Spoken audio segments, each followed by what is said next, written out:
Hello friends, my name is Prisha and I'm 9 years old. I love reading books that make me learn new things. So in my channel, I'm going to read books like that. So today's book is about a kid's book about climate change by Zangi and Olivia. So from this book, I'm going to tell you what is climate change and what caused this. So let's start. Kids' book about climate change. This is our planet. Does it look small to you? That's because it is. Once you realize how gigantic outer space is, you can see that our planet is just a little blue dot spinning around the universe. A famous scientist liked to point out something kind of awesome. Everything that happened to any person ever has happened on the little blue dot that we call home Earth. That means every scientific discovery, every historical moment, every birthday, every rainy day, and every special memory you ever had has happened right here on planet Earth. Isn't that incredible? Even though we know that only have one home in the universe, we sometimes forget. We go to school, grown-ups go to work. We play with our friends, and our planet seems like there's nothing to worry about.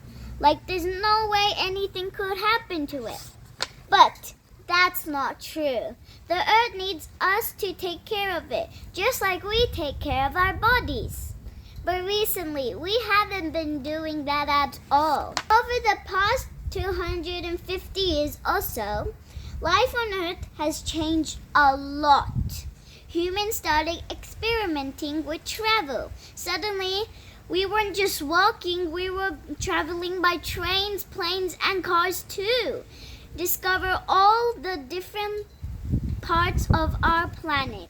We build lots of homes, building bridges and cities. And we sometimes, when we build homes, we have to remove the plants and the nature and have to build homes on them. We discover ways to meet the basic needs of a lot of people, like food, water, and shelter. And we didn't stop there. We made stuff that a person could ever need or want. I'm sure this sounds awesome to you. I mean, how could any of this be bad? Well, after some time, something strange started happening. Earth started to get sick. Once scientists discovered how sick our planet was becoming, leaders around the world set up laws to protect Earth. But unfortunately, those laws have not changed this illness. Our planet got sicker and sicker. The Earth's illness is called climate change. You probably know what you feel like when you're sick. Nothing is really working, right? You can't breathe through your nose, you can't sleep through the night, and you don't really want to eat anything. When the Earth is sick, it has more floods, fire, droughts, and food shortage. This means the people who live on Earth, that's us, may have to leave their homes, may have trouble breathing the air outside, and may not have access to food and water. You can think of the climate change like Earth is getting a fever. Our planet is warming up, kind of how we warm up when we have a fever.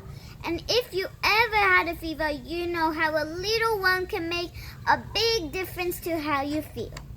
But wait, why does the Earth have a fever? To understand that, it's more important to understand about carbon dioxide.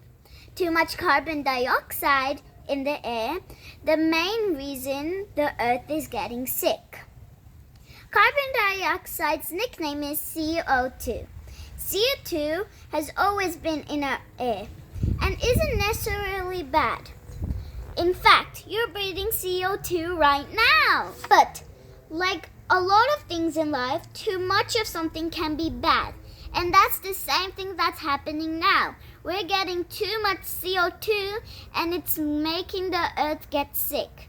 We're breathing in oxygen that's from the plants, but we're getting out CO2. And we're giving too much CO2 to the Earth.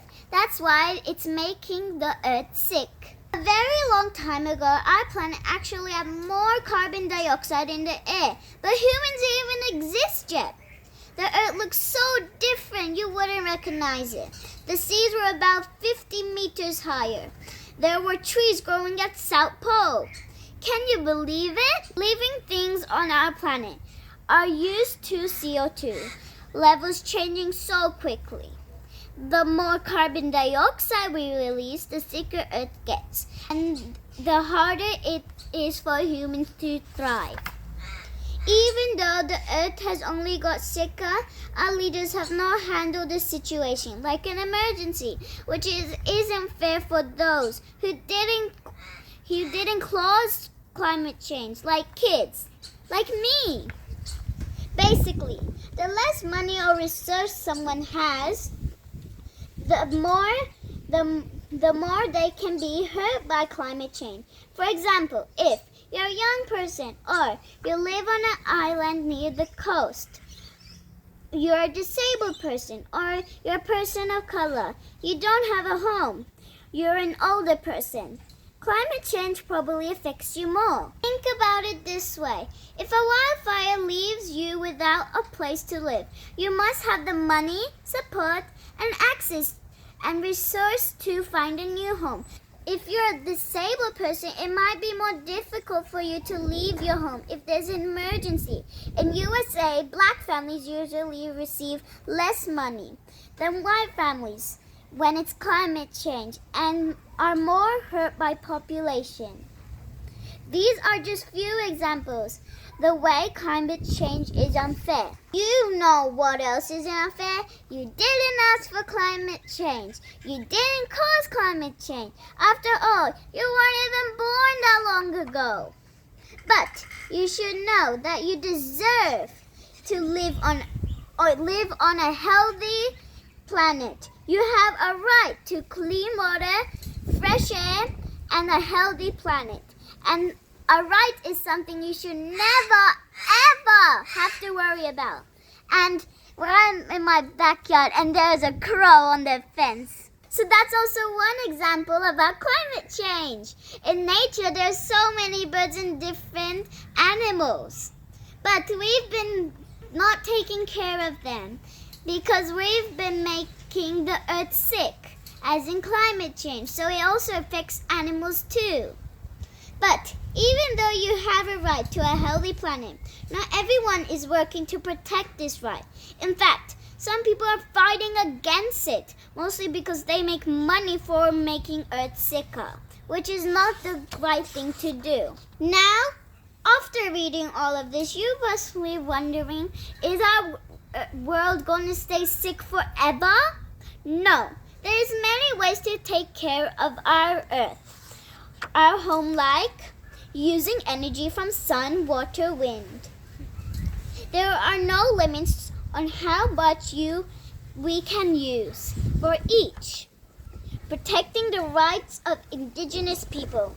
Did you know indigenous people are less than 5% of the global population and protect 80% of life on Earth? Indigenous people are the earliest known inhabitants of a place.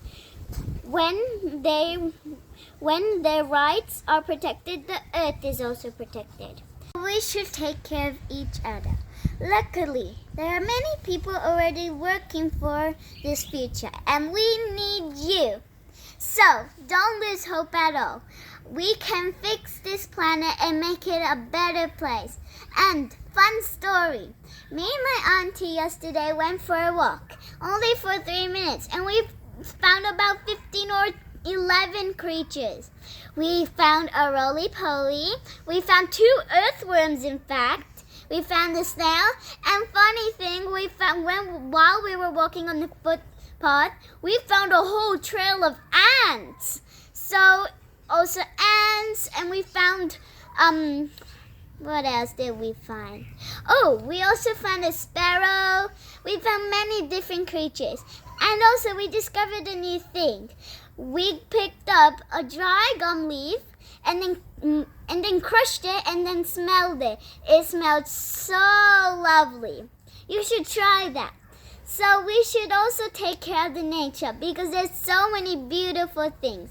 So I hope you liked my video.